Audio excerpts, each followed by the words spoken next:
Vishnu Padaya,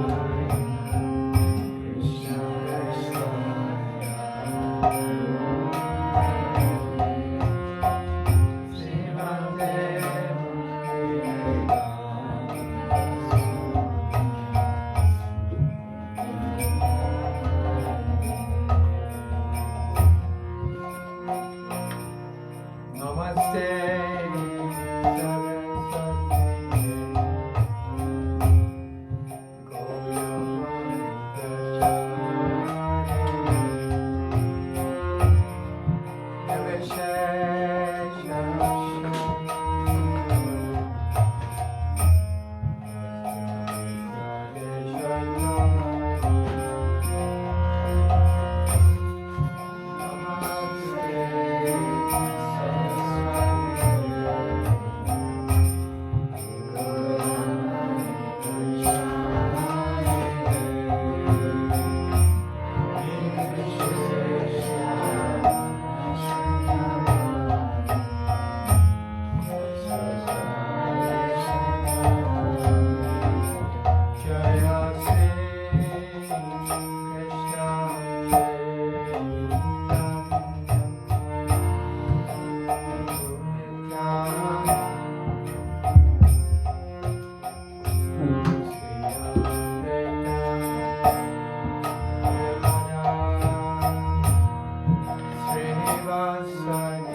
Bhaktivedanta Swami. Namaste, Saraswati Devi, Varavani Prachane, never say Shasmuni, Prachane. Om Agyanataminandasya, Janatana Sunakaya, Chakshusmiritam Dina, Tasmai, Shri Gurave Namaha. Sri Caitanya Manabhistam, Slavitam, Dena Bhutale, Sayam, Rupakadamayam, Dadati Sapandantikam. Ramsakapa Trubhascha, Kripasanduve, Bachar Patitanam, Pabhinebhyo, Vaishnavebhyo Namo Namaha.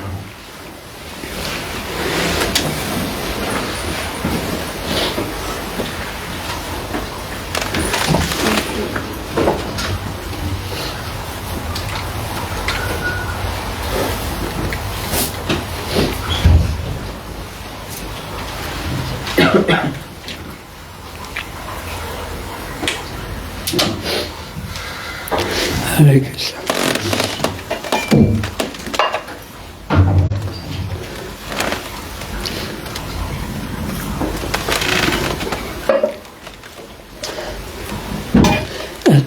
At 22nd Avenue, when Prabhupada was first giving lectures in the evenings, 3 nights a week, he would give a lecture on the Bhagavad Gita. And there was in those days, they used to use these boards that were black, and you take letters and stick them on. It's so old, it's like talking about tape recordings or something. But anyway, so it said Bhagavad Gita class. So when the people who would come, who were young Westerners who didn't really have any idea about what Krishna consciousness was, or the Vedic system or anything, but they were attracted to hear the Swami. So they would tend to ask, "Oh, last week you gave lectures on the Bhagavad Gita. What are you going to lecture on this week? Tibetan Book of the Dead?"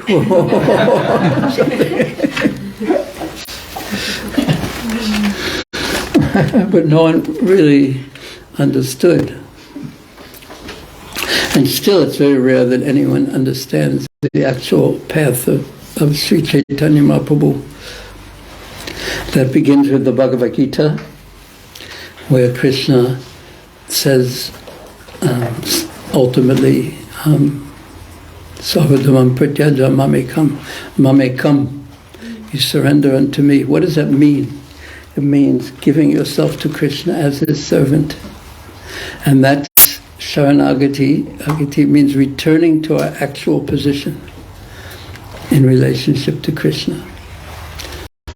Jivera Swarupoi, this is the very Swarup, the very nature of the Jiva, of the living entity, to be Krishna's servant. So the Bhagavad Gita takes us to there, and then the Srimad Bhagavatam, canto by canto by canto by canto, from 1 to 9, brings us to Vrindavan, basically, and then Krishna's pastimes of Mathura and Dwarka, but the essence is really Krishna's pastimes of Vrindavan. Now, why are Krishna's pastimes in Vrindavan really the essence and of the goal of the path? Because it's the topmost form of conjugal love that's exchanged between Krishna and his devotees. Just the intimacy of the dealings, of the relationship.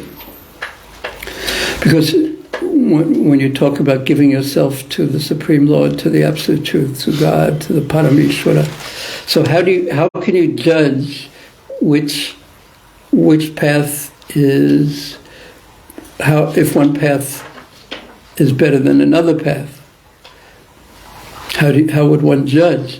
So the judgment is the one that develops the most intimacy in relationship, because say all paths will develop some relationship, but which path will bring you to the most intimate relationship? And that's Vrindavan. And I was listening to a conversation that Prabhupada was having in 1976. I was listening this morning, and he was saying that every path says God is great. Of course, not the impersonal, or they also say that the Absolute is the greatest. But what is the nature of the greatness? What qualities does that greatness have? And as soon as you say qualities, then impersonal Brahman is finished as the highest. Because Brahman is nirgun, it has no qualities. So when you talk about qualities, then when you describe the qualities of Krishna, then it's clear that the relationship with Krishna is the most intimate and the most wonderful, because he's the greatest. Even when he's playing as a coward boy and herding the cows in Vrindavan, he's still the greatest. So when we think of great, we think of great power, great knowledge, great beauty, great, what else? Renunciation. Wealth, renunciation. Fame. Yeah. So these are the basic forms that one can have greatness in. So Krishna has them all to the greatest degree.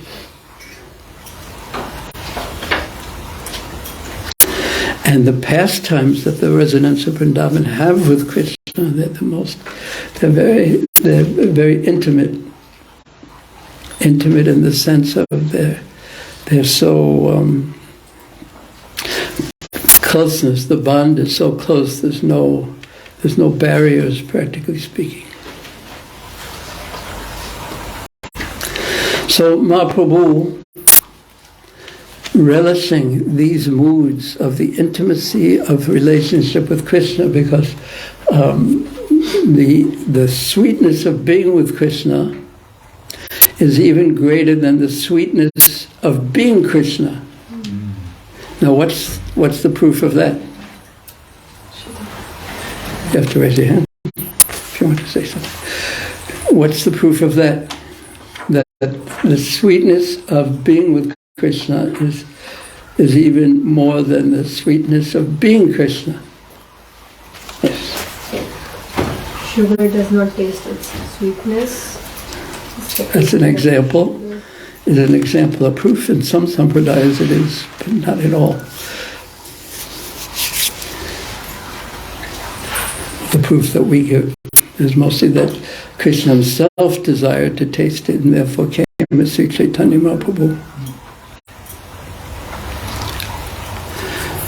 So here he is, he's now, Mahaprabhu is now going on his tour of South India.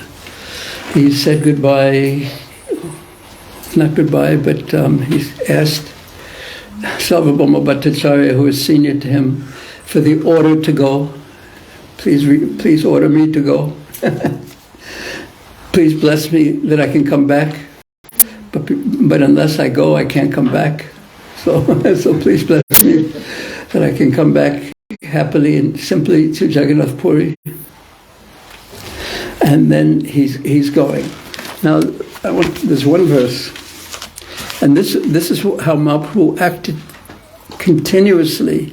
And when he was preaching, this was the essential basic preaching strategy, even though as he was exhibiting it here. So Lord Nityananda Prabhu, so Sarvabhauma Bhattacharya fainted.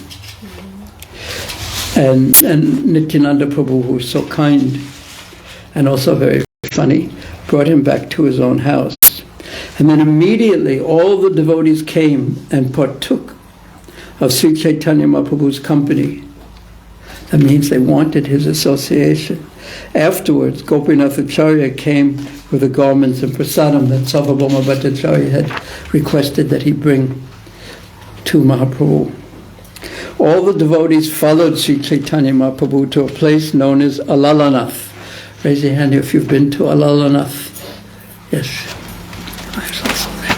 When you think of Alalanath, what do you think of? The rock on the ground with the indents from Chaitanya Mahaprabhu's body that melted to the rock. Yeah. Because he would go to Alalanath and see the deity of Lord Narayan there. And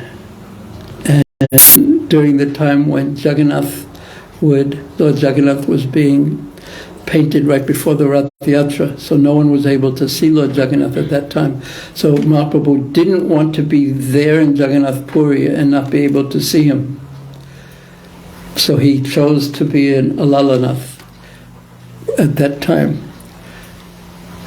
Who can explain that mentality?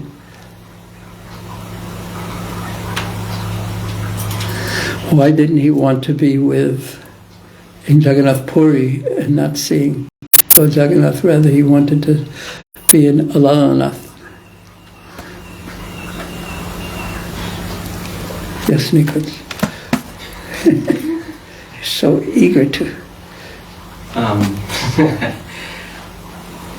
I guess it's easier to deal with if you're just away from a place where you want to be with somebody or want to do something. If you're just away from that place, then there's not much you can do about that. Yeah, good. And also, there were the lords of that place were Jagannath, Baladev, Subhadra, but in Alalanath there was the deity of Lord Narayan, who was very old and very beautiful, so he would visit him every day. So that was the second reason, because what solace was there when he couldn't see Lord Jagannath, because in Jagannath Puri everything reminds you of Jagannath. Jagannath he's everywhere and everything in Jagannath Puri. So he went to Alalanath. There, all Mahaprabhu went to Alalanath, and there all offered respects and various prayers to Mahaprabhu. All the people who wanted to be with him, all the devotees, in great ecstasy. Sri Caitanya Mahaprabhu danced and chanted for some time. Indeed, all the neighbors came to see him. Now, there's one Sanskrit Bengali word called premavesh. Avesh means entered into him. So, and then prema means he was filled with love. That love had entered into him completely, and he was dancing and chanting.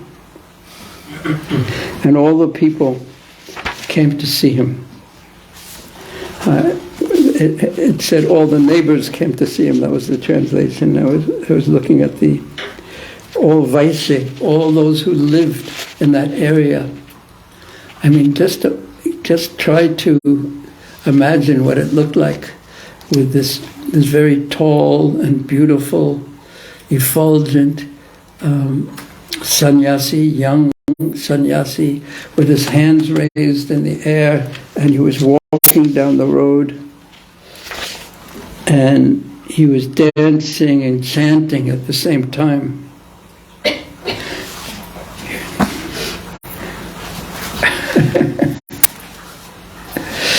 If that happened in Perth. Sometimes it does downtown, or it used to. But just imagine, you have a permit for that? You have a dancing, chanting permit? Sorry, this is a no ecstasy zone.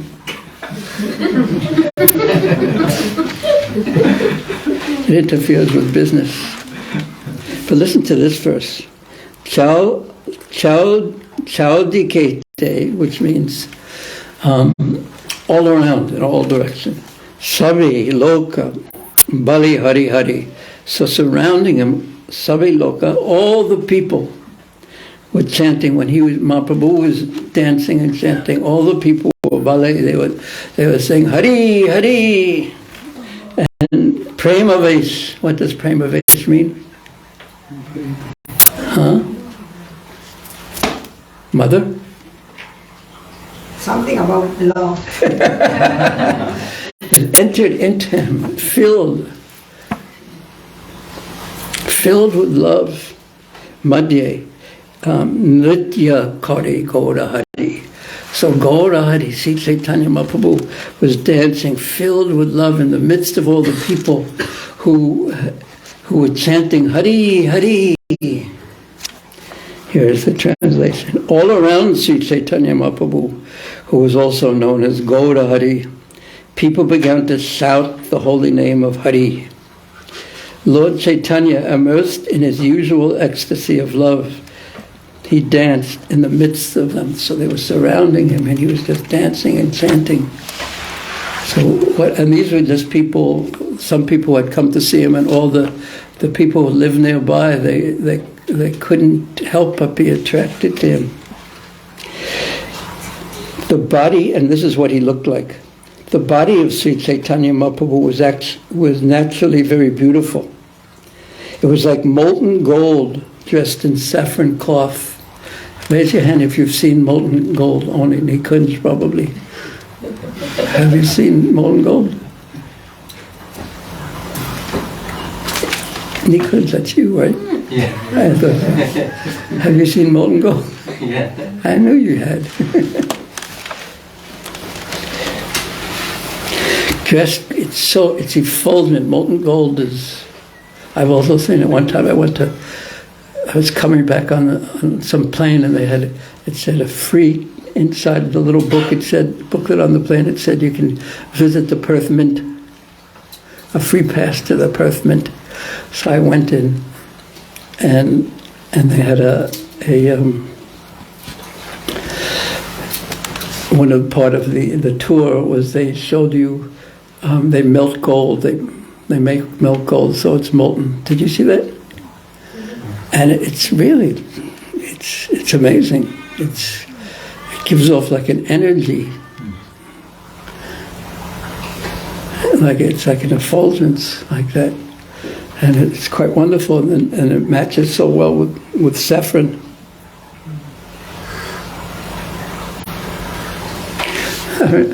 This is a bit off the topic, but I was once in Jaipur, and I had gotten the address of someone who sold all these beads, semi-precious stones, beads. So I was looking at them. They were beautiful. There were so many colors, and the person's wife came in, and I said, "You must be so happy because you can get all the beads you want."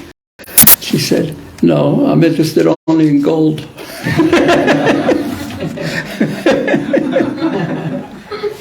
It was funny anyway. You're laughing.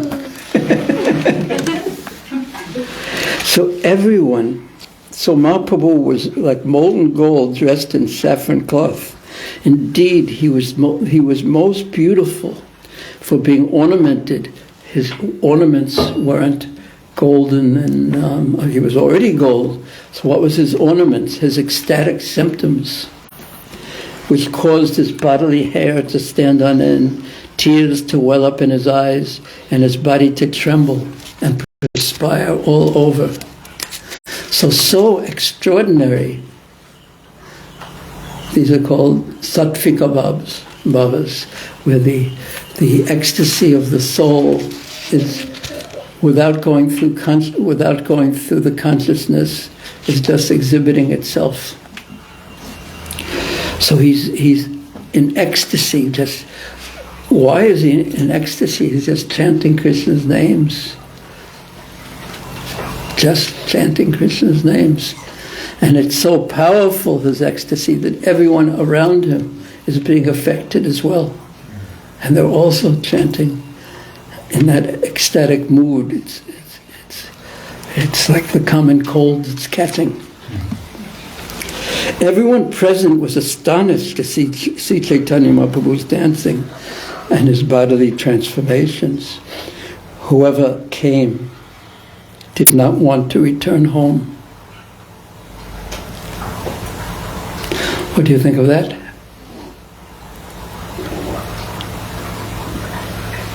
What do you think when you hear that? Yes.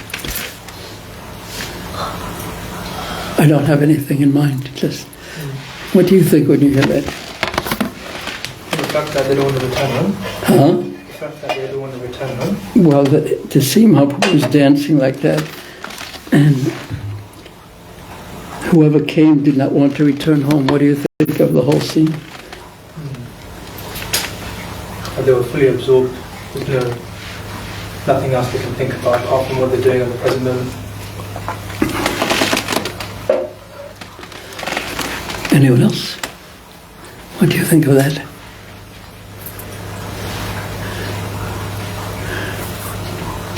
Paul, what do you think of that?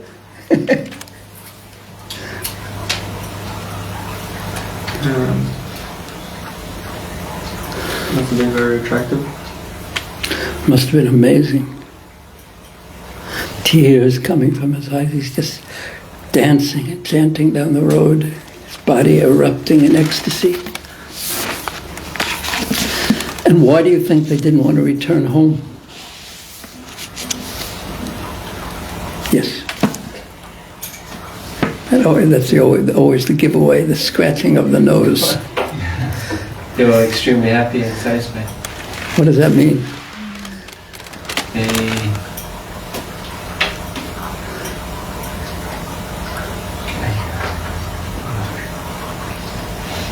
satisfied in the sense that there's nothing else that would matter at that point, and could not matter even if they had no time or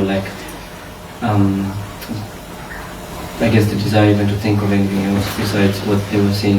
In that They were so absorbed, not only seeing but experiencing by the association. Like if you're near, if there was a big block of ice here, we'd all feel cold. If there was a big fire here, we'd all feel hot due to its power. So similarly, a very powerful person or object in the room, it influences everyone. That's actually the meaning of charisma. The power to influence in that way. Everyone, including children, old men and women, began to dance and to chant the holy names of Sri Krishna and Gopal. In this way, they all floated in the ocean of love of Godhead. So interesting. How are you going to describe their experience? It's like Prabhupada once told the story that someone had just come from Great Britain to India many years ago, and he asked some of the people who had been there a long time, I say, you could do it better than me. I say, what does a jackfruit taste like? And how are you going to describe the taste of something? So this is Prabhupada telling the story. Of course, he didn't make it funny in the way I did with that. But the man thought for a while and said, it's like drinking sugarcane juice through a Muslim's beard. It's probably something that none of us has experienced. But how do you describe taste? How do you describe, what is it? That's the qualia, right? The actual experience of the thing. So how is Srila Krishnadas Kaviraj Goswami going to describe? He's described what it looked like. And he described whoever came did not want to go home, how it affected people to be in that. Now he's going to say that they were chanting Sri Krishna Gopal Premeti Bashila Loka. They were in love of God, Premeti, in love of God. They were floating. That's how he describes it. They were floating, and Prabhupada translates it, in the ocean of love of God. They were floating. What an image. Because floating doesn't take any energy. It's just, you're carried, you're being moved by the waves. And you're just on the surface of that, being affected by the waves. And they're doing all the movement. So this is what the people were experiencing. This is how Prabhupada, or Kaviraj Goswami Prabhupada, describing what it was like. They were floating on the waves of the ocean of love for Krishna. And it was so sweet and pleasant that they did not want to go home. Deki Nityananda Prabhu Kahi Bhaktagan. Seeing this, Nityananda Prabhu Kahi said to all the devotees, Erupe, in this way, Nritya Agehabe Grame Grame. Nityananda Prabhu, here's Prabhupada's translation, upon seeing the chanting and dancing of Lord Sri Caitanya Mahaprabhu, seeing how Mahaprabhu's ecstasy was affecting all the people, all those who gained his association, Nityananda Prabhu predicted that later there would be dancing and chanting in every village by the potency of Mahaprabhu's presence. Now Prabhupada has a purport here. And in the purport there are some instructions. The prediction of Sri Nityananda Prabhu is applicable not only in India but all over the world. Now I'm going to ask you after I read it, it's quite short, just a few sentences, what you remember or if anything struck you. And the first person I'm going to ask is...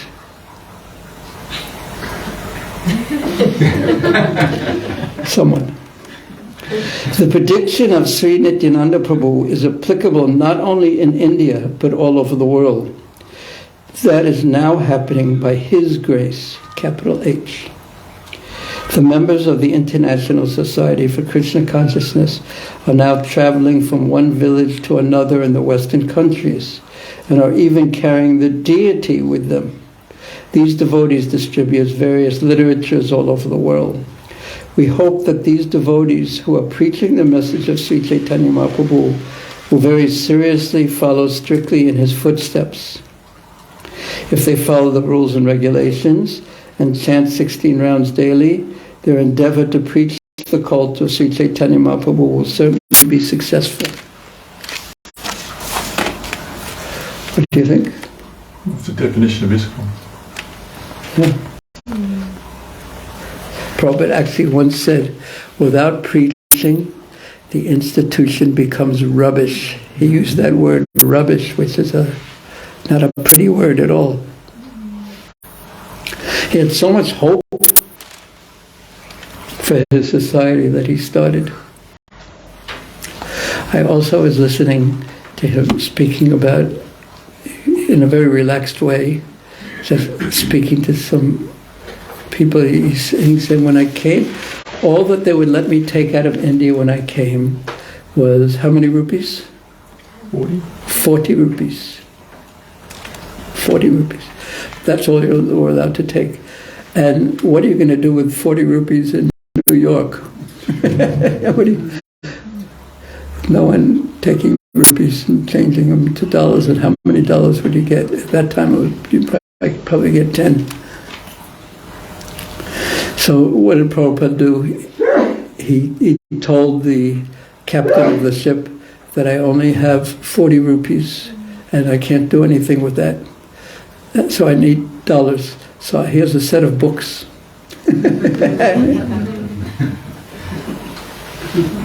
and then the man said, how much? And Prabhupada said, $16. So that gives you a hint how the rupee was quite valuable at that time too. $16. And then the captain gave him 20. Prabhupada he remembered this. This was a long time later.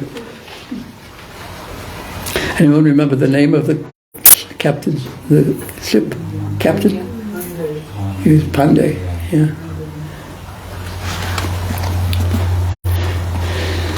So there's ecstasy going around, and Mahaprabhu was dancing, and the people more and more, everyone is being so attracted to him.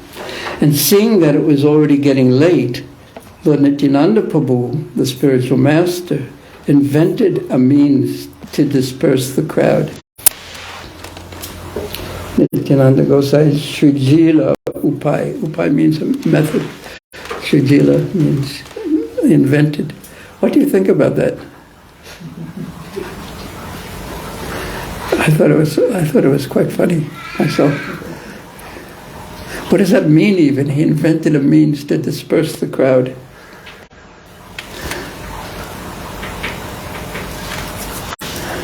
What does it mean?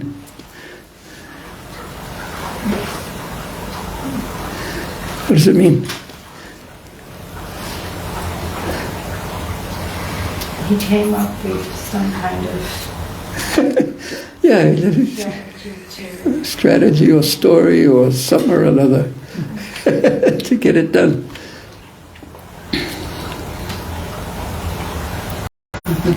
Thought that was funny. At least I thought it was funny. Basically made up something.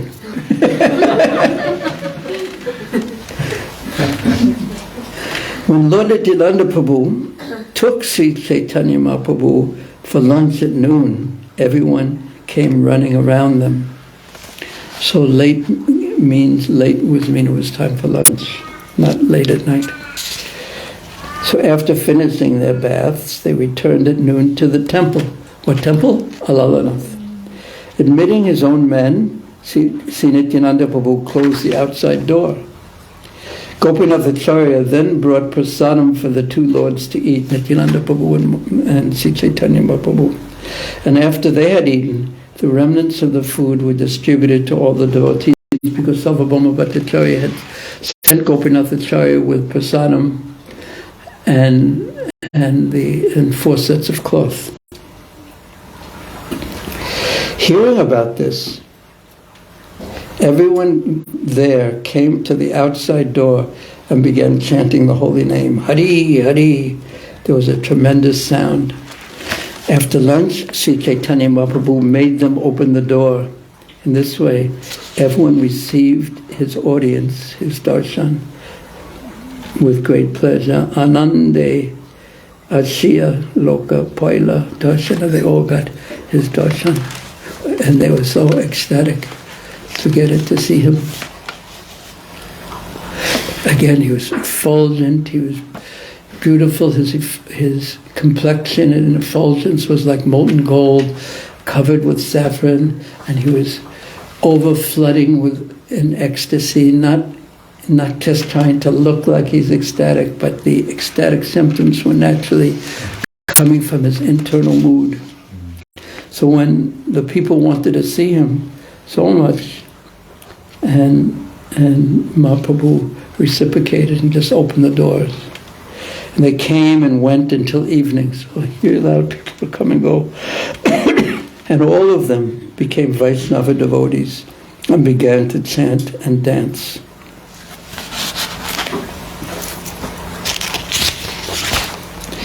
Sri Chaitanya Mahaprabhu then passed the night there and discussed the pastimes of Lord Krishna with his devotees with great pleasure.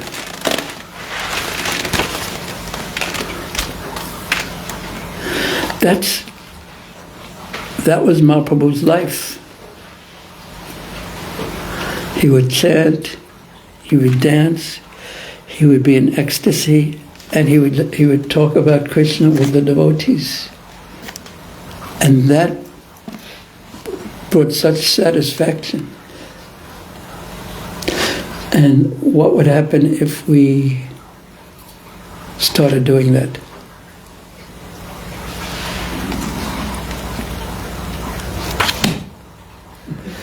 What would happen, do you think? We will experience the same what Mahaprabhu experienced. If we didn't, we would probably go crazy having to do that. No, one would have to be one has to be very deep to do nothing but that. So that type of bhakti is called, there's a name for it, Swarup Siddha Bhakti, where you're dealing with things that directly have the potency of Krishna within them, such as chanting Krishna's names as Krishna, and hearing Bhagavatam, Puranako Dhanodita as Krishna, and you're just dealing with things that are directly Krishna. But there are other kinds of bhakti, because everyone can't just engage in Swarup Siddha Bhakti continuously, every day, continuously, all day long. So one kind of bhakti is called Sangha Siddha Bhakti. And Sangha Siddha Bhakti means when you take something, a quality that you have, or you take who you are and you use it in the service of Krishna. Or we're using the tripod and this or whatever, and we have certain abilities. So we're using the abilities and qualities and the things that we come in touch with in the service of Krishna. So because it's Sangha Siddha, it's perfect because it's in Sangha or association with Krishna, because it's used in Krishna's service. And then the third kind of bhakti is called Aropa Siddha Bhakti. Aropa means imposition, imposed. So you take something that inherently doesn't have anything to do with Krishna, like you have a job of some sort, and you impose bhakti on it by giving the fruit of the work that doesn't have anything to do with Krishna. Sangha Siddha Bhakti, you're working, and the working is connected to Krishna. But in Aropa Siddha Bhakti, there's no connection between the work and Krishna, but you use the fruit of the work in the service of Krishna. So that's another kind of bhakti. So if we can fill our lives somehow or another with these three kinds of bhakti, it's wonderful. And then there's no duality in our life.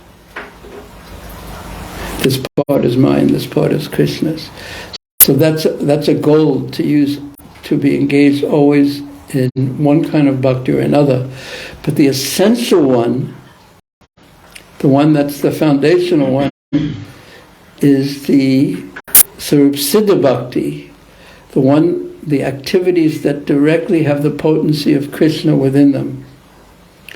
And if we don't do any Sarup Siddha Bhakti or sufficient Sarup Siddha Bhakti, we won't have the inspiration or the desire to perform the other types of bhakti. Rather, we'll have those things. The activities themselves will be used not in Krishna's service gradually, but they'll be used just in the service of ourselves. We'll try to be happy in that way. It's just, that's the way it is. That's the way it is, unless we are serving Krishna and getting happiness from associating with Krishna naturally, because by nature we're desiring living entities. We desire, we want things, we're pleasure seeking. We want to be happy, we want to float in the ocean of happiness. So unless we get some taste, cultivate some taste for the service of Krishna, we'll be forced by our pleasure-seeking nature to find pleasure in different realms of enjoyment.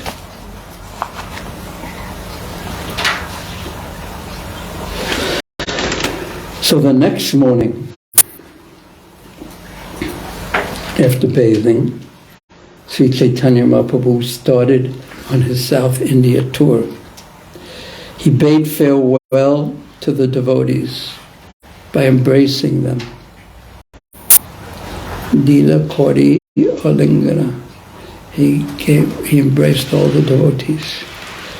And although they all fell to the ground unconscious, the Lord did not turn to see them, but proceeded onward. So, why? Why didn't he turn? The next verse explains. In separation, the Lord became very much disturbed, perturbed, and he walked on unhappily, because not only do the devotees love him, but he also loves the devotees, and it would have been too difficult if he would have stopped and seen them all fainted on the ground in separation. It would have been so difficult to go forward because of his loving affection for him. So instead he knew he had to go on his South India tour, so he just went. He left without looking backwards.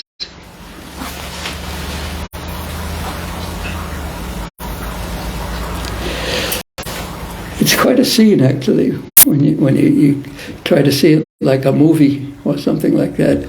So the devotee, Mahaprabhu is dancing and chanting in ecstasy, and everyone around him also becomes ecstatic. Then Nityananda Prabhu makes up some story, so says something or another, and then they go into the temple and they honor prasadam, but still the people are outside saying Hari, Hari, Hari, Hari, Hari.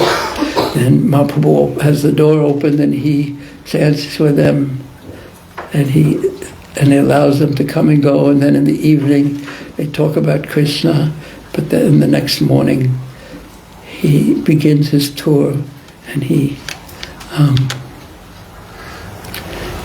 embraces all the devotees, and they faint, and he doesn't look back, but he feels unhappy inside.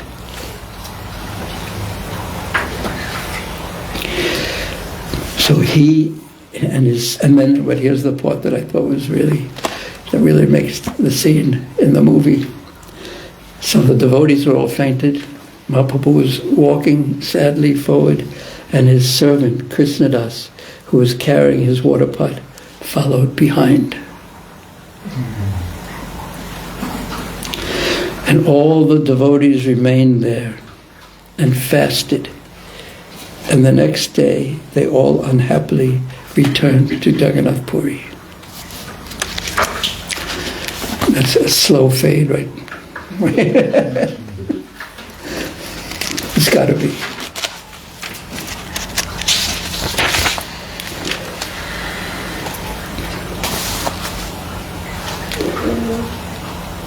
So they are left behind. Mahaprabhu is moving forward. Anyone have any questions up to this point? We can read further. But any points? Anyone want to make any comments or discuss anything or have any questions? Yes, Prabhu. Maharaj, you said that how to describe taste, and then further on you said Swarup Siddha Bhakti, then I said Swarup Siddha Bhakti, yes. then Sangha Siddha Bhakti, and Arupa Siddha Bhakti. So how do we describe taste then? Like, You have to be an artist. Yeah. That's Krishnadas Kaviraj. He's a kavi. He's a great poet. That's what art's supposed to do. It describes visually or in words something that's a feeling more. It causes a feeling, not just a description. so in order to achieve the taste, all these three kind of bhakti will help us, and then we can describe what taste is. If we're a kavi, we can describe it, but we're not interested in describing it. We're interested in Getting it. getting it. Yeah. So what Kaviraj is doing, Krishnadas Kaviraj Goswami is doing, is describing it in such a way that it attracts us to want it.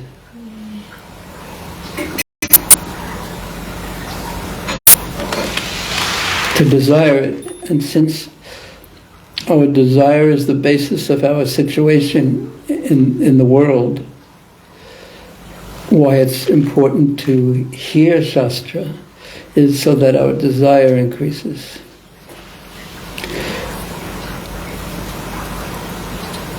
Not only hearing Shastra, but kirtan, japa, seeing the deities, visiting the holy lands of Sri Mayapur, Sri Vrindavan, associating with devotees. This is all to increase our taste.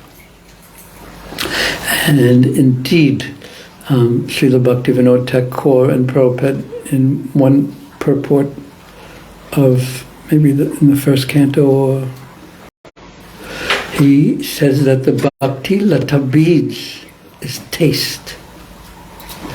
It's subtle. It's like a fragrance that it enters our consciousness, and it causes us, and it's non-material, it causes us to, it plants the seed of a desire of something on a different level. In the material world, that's the job of advertising nowadays, to plant seeds in our consciousness of desire for something that we have no desire for at the time.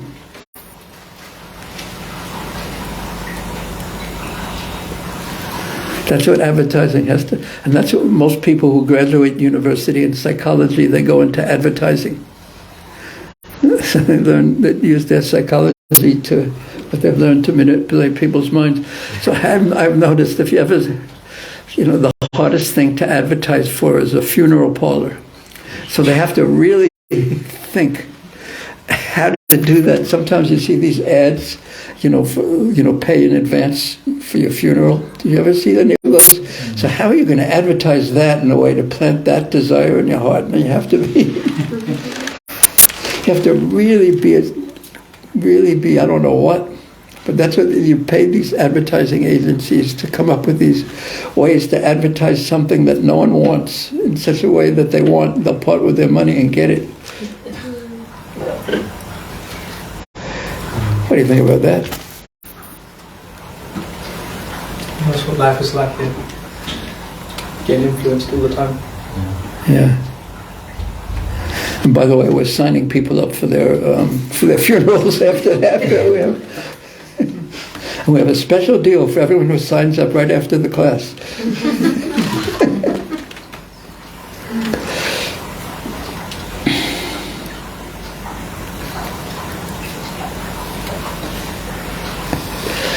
Anyone have any questions or other comments or want to discuss something? Yes. I was just reflecting on what you said, Maharaj, about, I don't know whether this is true of, especially of Caitanya Caritamrta, visualization of, when you read these passages, these verses, visualization has a very powerful effect than just reading. And it's more possible with CC, that even Srimad Bhagavatam. Why? I think there's a personal touch. But that's there in Bhagavatam. But why is what do you mean by visualization? Why is it important? Why is what you're saying an effect of that? It registers in your consciousness much more deeply and develop a feeling of reciprocation, and it seeps into your consciousness much more. What I would say, this is how I would say, based on what you just said, is that it brings you closer to the experience of what it was like. You could see it almost. You could see it. And if you can see it, there's more chance of you being able to experience it. So if you experience it, then some of the taste from that experience will come to you.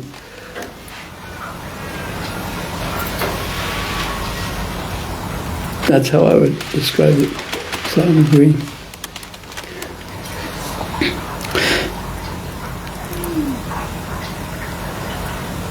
But the combination of that's the poet. That's what the poet does.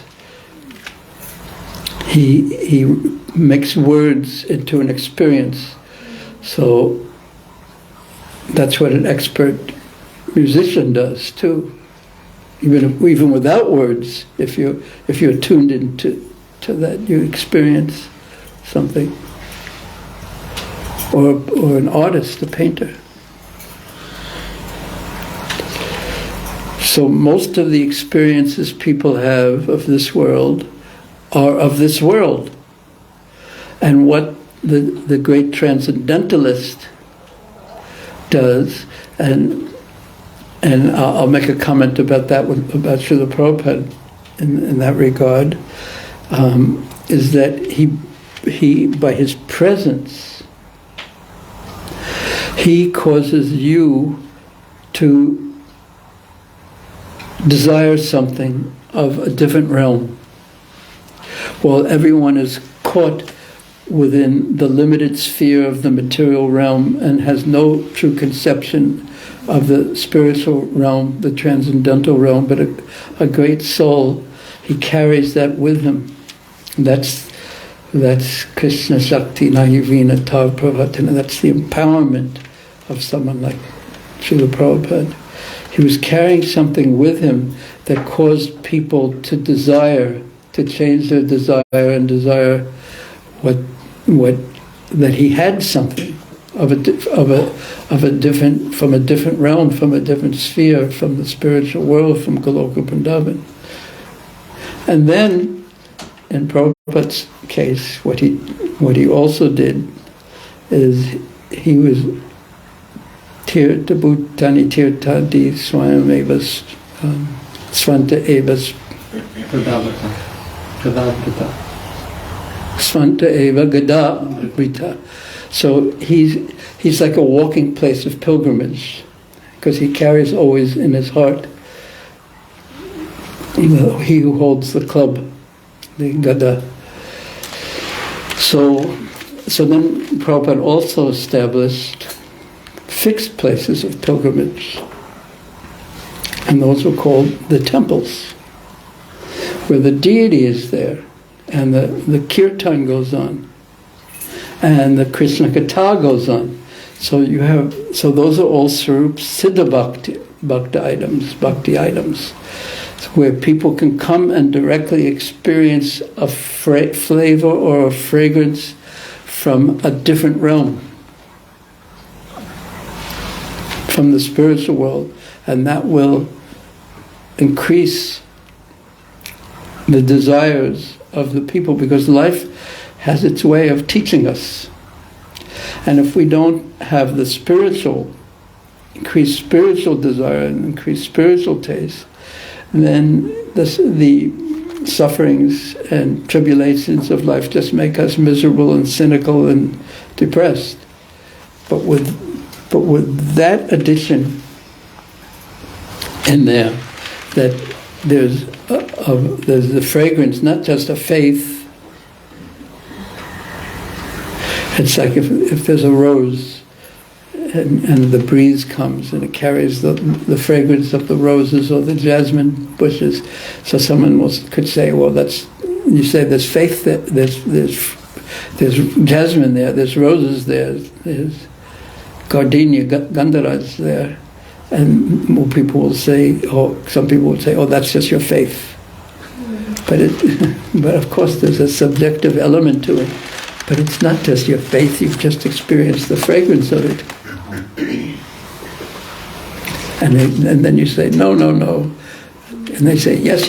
And you say, no. And it's your faith. No, it isn't. It's like this. And then that's the way of the world. If you don't have any experience, you can still get it by associating properly. So what I wanted to say about Prabhupada was just think of what he did was. He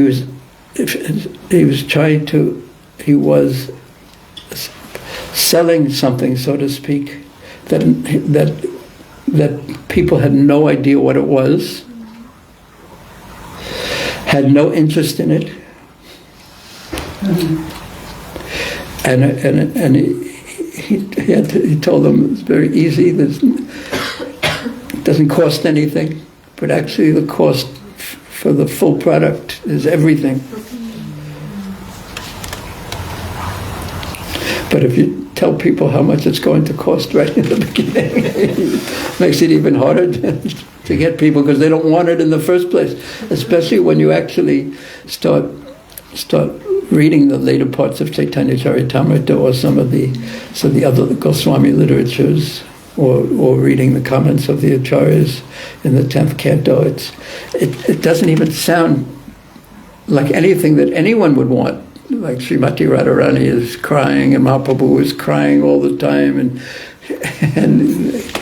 they're just lamenting and fainting because Krishna is gone, and it doesn't sound superficially, if one is just has material experiences and only can understand the material platform, it doesn't sound very appealing at all. What to speak of trying to get someone to buy it, to purchase it, to get on the path to get it, to sign up.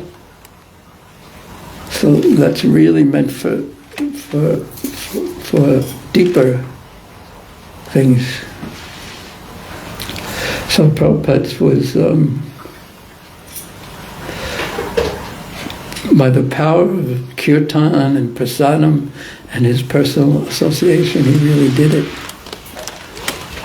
And then underwent the austerity of setting up an institution to push it even further.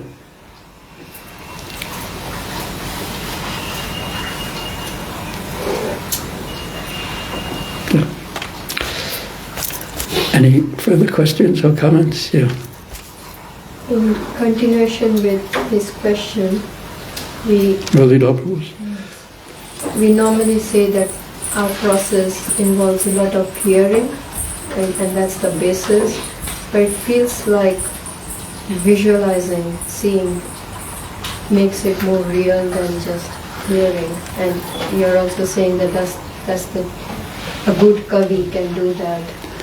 So it seems like seeing, we But what will you see unless you hear about it?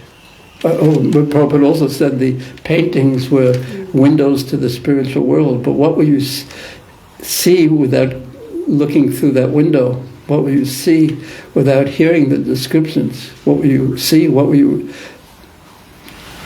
remember? How will you get the experience? See, it is also said that if there's a proper speaker and a proper listener, then immediately there is some kind of realization. Because that combination automatically puts something experiential in the meeting of those two consciousnesses.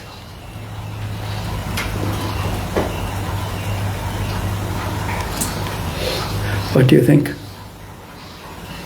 I'm wondering whether it's a visual experience or an auditory experience. But it's an experience, or it's a heart experience. If you just see it, like you could be watching a documentary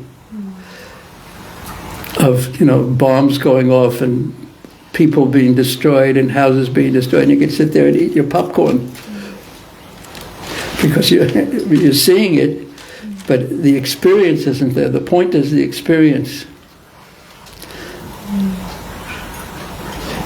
For seeing isn't sufficient either. But the hearing makes the consciousness right. But so many people will, look at this, or look at what Prabhupada said, the windows to the spiritual world, and they won't have any experience because their heart, their consciousness isn't right. And someone else may have a wonderful experience.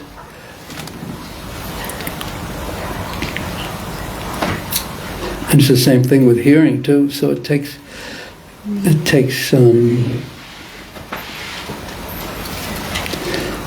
time perhaps, and some good fortune, some sincerity, some determination, some enthusiasm, some faith.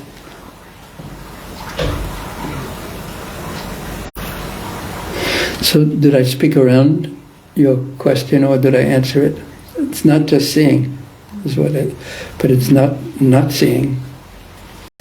And you're not talking about seeing with your eyes anyway, you're talking about an internal seeing, right? What you call visualizing, were you talking about with your physical eyes? Sometimes it feels that would have helped. Huh? It feels like right. that would help. I've heard stories of devotees saying that how Giriraj reciprocates with them or things like that. So, you know how Prabhupada would answer that? You want to see? Just go and look at the deity. But if you want to see, you have to have premanjana charita bhakti vilochanena. to have the suitable eyes.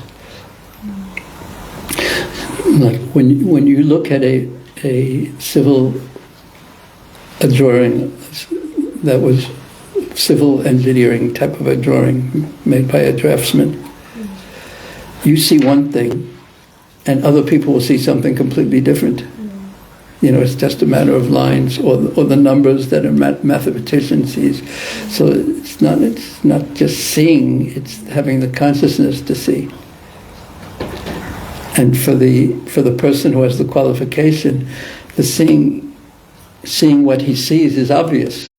And for the person who doesn't have qualification, it's just a bunch of numbers or lines or whatever. So that applies to hearing as well. Yeah, but the hearing is the basis. That's what Prahlad Maharaj said. That's what all the acharyas say. That's what Shravanadi Sudha Chitti Karibe Uday.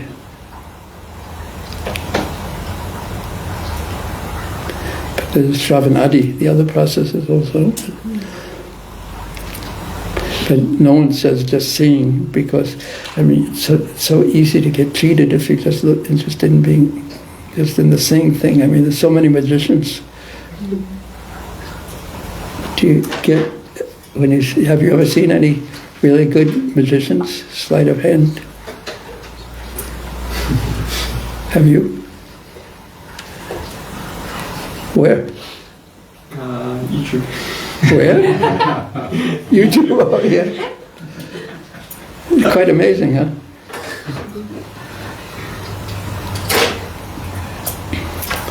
Once I was in Navadvip, I was crossing the boat, and there was this one Western fellow who wasn't. He was just, I don't know how he was visiting, but he wasn't a devotee, and he knew some magic tricks. So going across on the boat, he was showing the people, making coins appear, coins disappear, big coins, small coins, and everything. Everyone was, oh.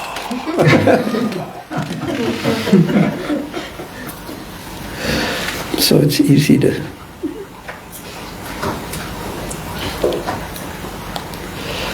Yeah. Prabhupada would say, why just trust your eyes, trust your ears.